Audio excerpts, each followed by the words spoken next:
సహోదరి సహోదరులు, మన జీవితాల్లో మనం ప్రార్థన చేసినప్పటికీ కూడా మనం అడిగిన దానికి వ్యతిరేకంగా జవాబు వచ్చినట్లయితే సహజంగా మనం చేసేది ఏమిటంటే దేవుణ్ణి ప్రశ్నిస్తాం.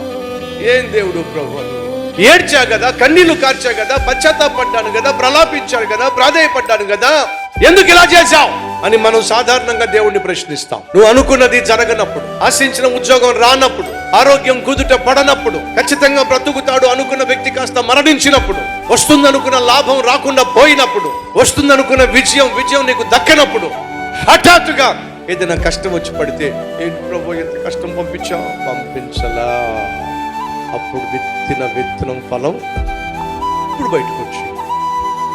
సాధారణంగా నువ్వు నేను మనం ఏం చేస్తాం తెలుసా? దేవుణ్ణి ప్రశ్నిస్తాం.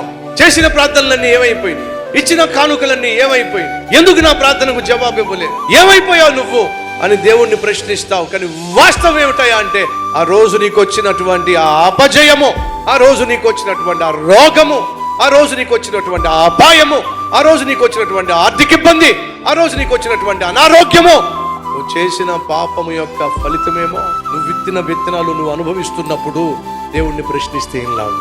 మర్చిపోకండి, చచ్చే లోపట మనం విత్తిన విత్తనాల యొక్క ఫలము అనుభవించక తప్పదు.